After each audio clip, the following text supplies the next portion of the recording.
Olá, sejam muito bem-vindos à Hack and Roll Academy. Eu me chamo Michael Vitali e hoje nós iremos fazer uma análise sobre a CVE 2020-0668. Portanto, puxe uma cadeira, tire o seu chapéu e lembre-se, hacker, hackeia.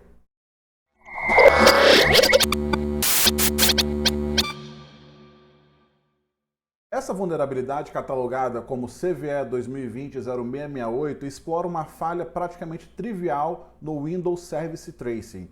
Então, vamos deixar de conversa e vamos mostrar como é que as coisas funcionam. Antes de começar, eu gostaria já de pedir para você deixar o joinha no vídeo, se inscrever no canal, não esquecer de ativar o sino e compartilhar com quem você acha que tem interesse. Vamos nessa, galera! Bom, aqui nós começamos com a máquina virtual limpa. Então o que eu vou fazer aqui vai ser abrir um PowerShell nela. PowerShell, eu vou redimensionar a tela dele aqui porque nós vamos rodar mais coisas nessa mesma tela. Aqui também vou rodar o Procmon, que vai pedir a minha senha, a senha do usuário Maicon, que é a senha difícil Maicon também. E assim, eu vou definir o seguinte filtro aqui. No path, eu só quero que ele pegue coisas que rodam no path c2.exploit e também só do processo process name svc host.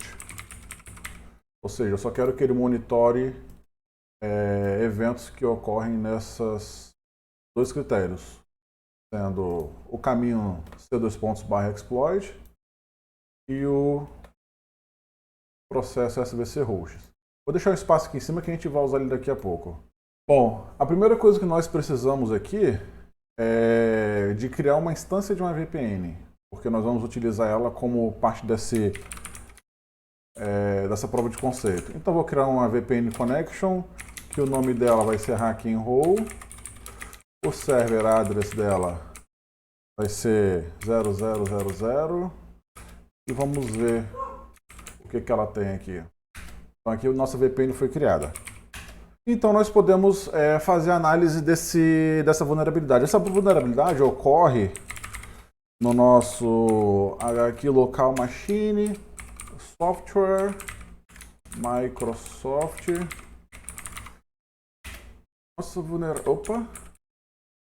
query. Nossa vulnerabilidade aqui local machine, software, Microsoft 3. Nossa vulnerabilidade ocorre nesse ponto aqui. Por quê? Esse aqui é o responsável por definir as configurações do serviço de tracing, serviço de log, de log de tracing que o Windows tem. Então, no caso, se eu fizer um access check /sept, eu vou consultar quais são as permissões que o grupo usuário tem no HQ local machine, software, Microsoft Tracing. Invalid account name, users, é o grupo. Então aqui eu vou consultar quais são as permissões que ele tem. E praticamente todas as entradas aqui, um usuário do grupo users, um usuário comum, ele consegue ler ou escrever nessas entradas de registro. Então vamos supor o seguinte, como exemplo da publicação lá, eles utilizaram esse REST API aqui. Vamos consultar o que tem lá. Então vai ser um reg query esse REST API. Aqui nós temos algumas informações. Por exemplo, temos uma entrada chamada Enable File Tracing, que ela diz se essa funcionalidade de File Tracing vai estar ativo ou não. Temos aqui o diretório onde os arquivos de tracing vão ser armazenados. Essas aqui são as duas principais que nós precisamos de nos preocupar por hora. Então, como eu consigo mudar esse registro aqui, eu consigo habilitar esse file trace e consigo definir também aonde ele vai ser salvo. Então vamos, por exemplo, criar aqui, eu tenho um diretório exploit, eu vou criar aqui um diretório logs. E eu quero que ele grave os logs nesse diretório. O que eu vou fazer vai ser, eu vou alterar essa chave aqui, então vou dar um reg add, vou pegar nessa entrada aqui, qual que vai ser o key value? Key value vai ser esse file directory. Qual que vai ser o key data? O que eu vou armazenar? Eu vou colocar ele no meu diretório aqui, que é c:/exploits logs. E vou confirmar, dar um force aqui para ele não pedir confirmação. Então aqui eu armazenei, eu estou alterando essa chave aqui para o file directory apontar para c:/exploit logs. Então se a gente for consultar novamente a nossa entrada, nós vemos que nós conseguimos alterar ela. E se nós formos visualizar esse diretório, podemos dar um get utils aqui, logs. Vemos que ele está vazio, mas para ativar esse serviço aqui, eu vou usar semelhante a essa entrada aqui, só que em vez de no file directory, eu vou alterar esse enable file tracing. E o data dele vai ser 1. Ah, eu esqueci um detalhe aqui. Nesse enable file trace, ele vai ser um reg the word. E aqui, o tipo dele vai ser o reg the word. E aqui no log, que eu alterei, o tipo dele vai ser aquele tipo que estava antes dele já. Eu não posso alterar o tipo. Esse reg expand size aqui. Vai ser esse reg expand size. Então aqui agora a gente pode consultar lá. E nós vimos que ele habilitou o serviço e também está salvo lá corretamente o diretório log. O que acontece é, para poder acionar essa funcionalidade, eu vou utilizar uma aplicação chamada hasdial. Inclusive eu vou ter que utilizar aquela VPN que nós criamos no começo. Para poder utilizar ela, eu criei um arquivo aqui chamado hackandroll.pbk, que é do phonebook. É simplesmente um arquivo, um dump file que ele vai ler para poder fazer essa conexão. E eu vou então chamar hasdial na VPN que eu criei, hackandroll, usuário teste, senha teste e o phonebook apontando para esse hackandroll.pbk. Aqui nós vemos que não aconteceu porque provavelmente, deixa eu ver se tem algum problema com meus filtros, tá os filtros aqui apontando para os dois, log está ativo, ele não apareceu. Vou verificar, reg file tracing está 1, file directory expand está apontando para lá, e eu chamei o meu log e não foi. Vamos ver aqui o que houve. Bom, consegui identificar aqui qual era o problema. O problema foi no filtro aqui do log, porque se nós vermos aqui, ele criou o arquivo de log, só que meu filtro aqui eu coloquei só no is, c:/exploit. Não pode ser isso, tem que ser include, né? Então meu registro ele tem que conter esses c:/logs.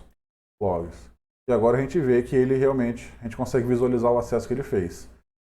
O que acontece aqui às vezes é que o serviço ele não faz flushing dos dados. Por exemplo, aqui ele apareceu que o arquivo está com tamanho 0, mas se eu der um get content nele, ele vai vir dados para a gente, porque agora ele fez o flush. E se a gente visualizar ele lá, a gente vê que ele foi criado.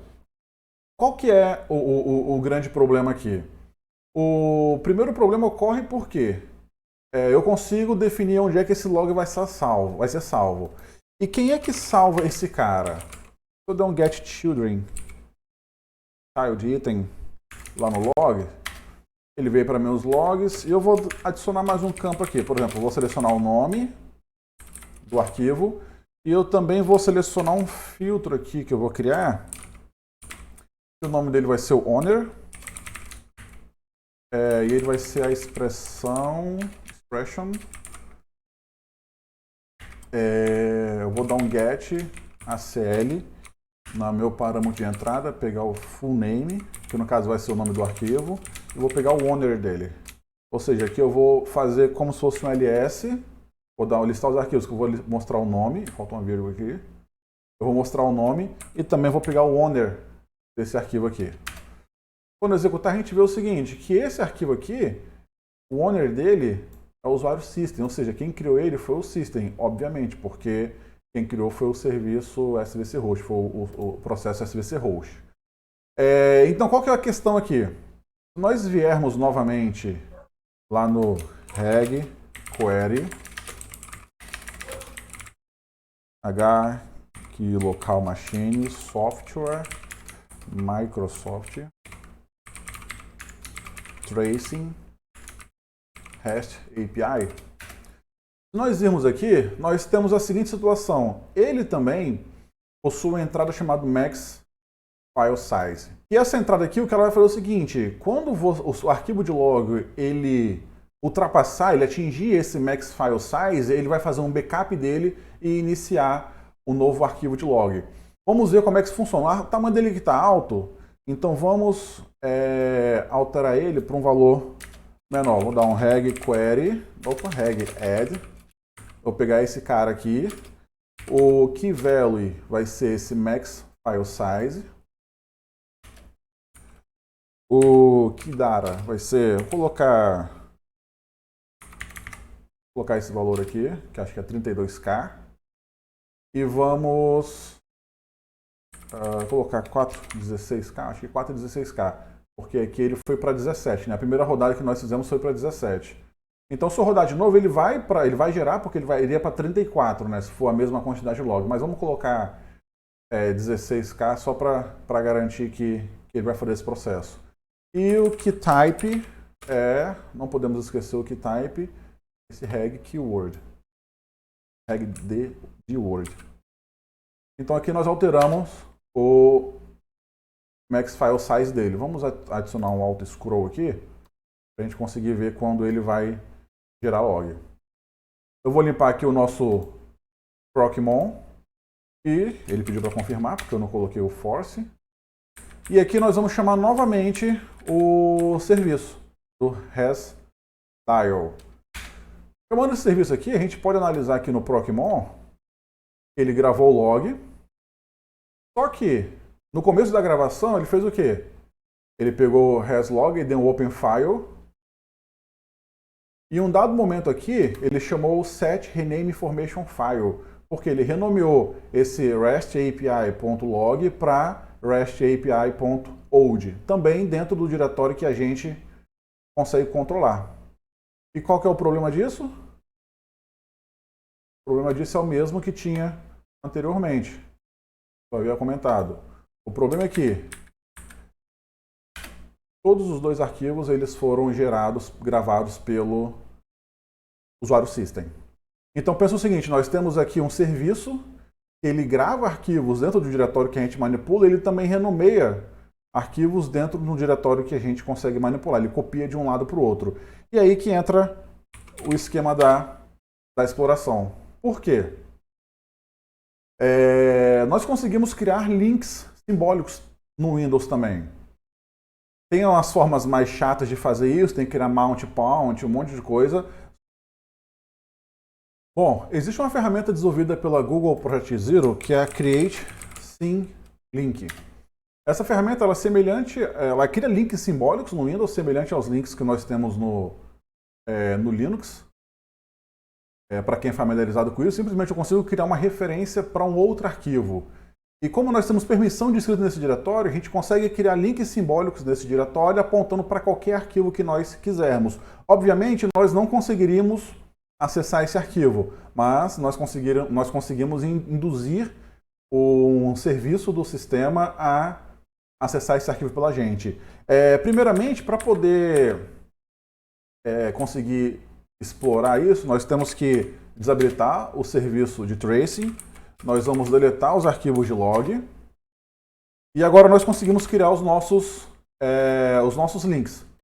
Como essa ferramenta ela fica locada, ou seja, você cria o link, ela fica parada esperando você pressionar Enter, quando você pressiona ela arranca o link, eu vou rodar essa ferramenta dentro de um CMD Start, porque ele vai abrir uma nova janela. Aí eu chamo create simlink.exe c:/exploit logs, o nosso arquivo de log que ele vai criar. E esse arquivo de log principal, ele vai apontar para c:/exploit, uma DLL que nós temos no nosso diretório. Eu vou explicar depois o que é essa DLL. De maneira similar, nós vamos criar o nosso arquivo de log old, e ele vai apontar para c:/Windows System 32, um arquivo chamado Windows Core Device Info.dll. E ele criou a nossa segunda janela aqui. O que acontece é o seguinte: nós temos esse arquivo aqui, que é uma DLL, Query Device Information. Na verdade, ela é uma DLL com somente essa entrada, que é uma API do Windows, Query Device Information.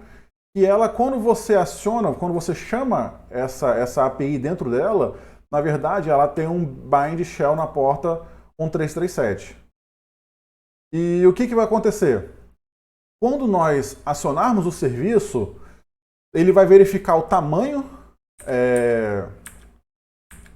do nosso arquivo de log. Vai verificar o tamanho do nosso arquivo de log. Se o nosso arquivo de log for maior do que o valor que nós estipulamos aqui, ele vai fazer um backup dele. No caso, a gente viu que ele faz o backup desse log para o arquivo old. Só que esse log ele é um link simbólico para a nossa DLL, e o old é um link simbólico para uma DLL que nós não conseguimos escrever dentro do System32. O que ocorre é, quando nós executarmos esse comando, ele na verdade ele vai pegar a nossa DLL e copiar para essa DLL do sistema. Então vamos analisar aqui com calma, porque eu acredito que esse tamanho aqui ele vai rodar duas vezes no arquivo de log e vai acabar corrompendo o nosso arquivo. Vamos supor, ele vai atingir o tamanho, ele vai copiar, quando ele escrever o log, ele vai ultrapassar esse valor e vai copiar de novo. Então vamos alterar reg add. Vou pegar essa entrada aqui, o valor, o key value é o max file size. O key data, eu vou colocar o dobro, que é 32K, se eu não me engano é 32K, depois a gente faz as contas aí. O tipo dele é o reg do word. Sim. Então nós temos o seguinte: nosso arquivo, nosso diretório de log é esse. O E3 está desabilitado por enquanto. E se ele atingir esses 32K, ele vai fazer a nossa cópia. Ou seja, ele vai copiar o arquivo REST-API.log para o REST-API.old. Só que esses dois arquivos aqui são links simbólicos que nós criamos. Então vamos habilitar o nosso tracer. Enable File Tracing. Eu vou habilitar ele. Nós já vimos aqui, opa, ele está com Access Denied. E provavelmente ele está como somente leitura, porque eu acabei de copiar ele. Vou lá no Windows arrancar esse somente leitura dele. Eu ia dar uma trib, né? Mas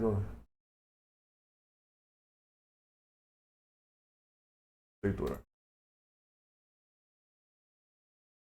Tiramos o somente leitura, então vamos reabilitar aqui o nosso serviço. E agora ele conseguiu dar um open nele. Repara que ele dá um create file no REST-API.log e deu esse reparse aqui. Reparse quer dizer que ele retorna que é um link simbólico e automaticamente ele chama esse query device, ele chama de novo o create file para o query device information to bind shell 1337. Então, beleza, nosso link está criado. Nós verificarmos aquele nosso arquivo, ele não existe. E nós vamos então acionar o serviço lá no comando restdial. Eu vou limpar o nosso log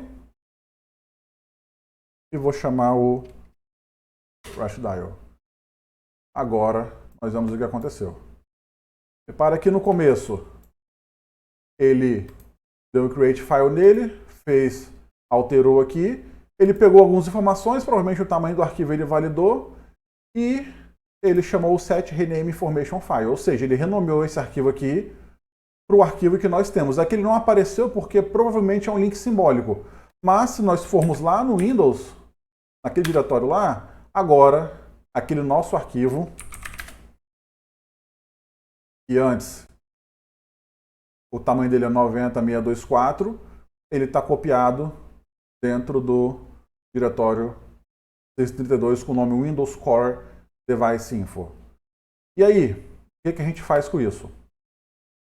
Bom, na verdade o que acontece é o seguinte. Esse arquivo, ele é um arquivo especial utilizado pelo Windows Update. Por quê? Sempre que a gente roda o Windows Update na máquina, ele verifica se esse arquivo existe, e se ele existe, ele faz algumas chamadas nele. Só que esse arquivo nem sempre existe. Então, como qualquer usuário consegue executar o Windows Update, se nós conseguimos se nós conseguimos escrever esse arquivo dentro do diretório sys32, a gente consegue, de um usuário comum, acionar o serviço do Windows Update e utilizar ele para poder chamar esse arquivo e executar o comando dele como usuário system. O que nós temos aqui é o seguinte, esse binário, Query Device Information, como eu falei, ele na verdade ele implementa essa API do Windows e quando você chama ele, ele cria uma bind shell na porta 1337. E a gente conseguiu copiar ele para o System32 Windows Core Device Info. Esse Windows Core Device Info, ele é chamado pelo serviço do Windows Update, caso ele exista, e esse serviço ele chama esse Query Device Information. Então o que esse binário usa o DLL Loader faz, ele cria uma interface com o Windows Update para induzir ele a chamar esse Query Device Information dentro dessa DLL Windows Core Device Info. E quando ele cria a bind shell, o próprio uso do DLL Loader já conecta na nossa bind shell. Então, se reparar, nós estamos com o usuário Haxor, que não faz parte do grupo dos administradores, e eu vou chamar essa nossa uso DLL Loader.exe. Se der certo, ele vai criar uma shell para a gente na máquina com o usuário escalado. Maravilha, nós conseguimos escalar a falha. Lembrando que esse uso do DLL Loader, ele só utiliza uma funcionalidade que já existe no Windows. Não é uma falha você usar o Windows Update para acionar essa DLL. A falha que ocorre é quando a gente consegue escrever uma DLL dentro do diretório System32. Se você colocar uma DLL lá, você consegue escalar o privilégio de várias maneiras diferentes. Você pode sequestrar qualquer DLL do sistema e sobrescrever qualquer entrada dela que você vai executar código como usuário System, caso a aplicação que utiliza essa DLL esteja com o usuário System. Bom, pessoal, é isso. E lembre-se, Hack the Planet. Então, pessoal, eu estou colocando na descrição do vídeo a ferramenta que eu utilizei, esse uso do DLL Loader, que é uma ferramenta que simplesmente faz o acesso à interface com o Windows Update, e também a publicação original do IT-Man explicando como é que funciona essa falha. Eu gostaria de também pedir para você curtir o canal, compartilhar e também se inscrever no canal para poder estar sempre por dentro e acompanhar o nosso conteúdo. Valeu, galera, e Hack the Planet!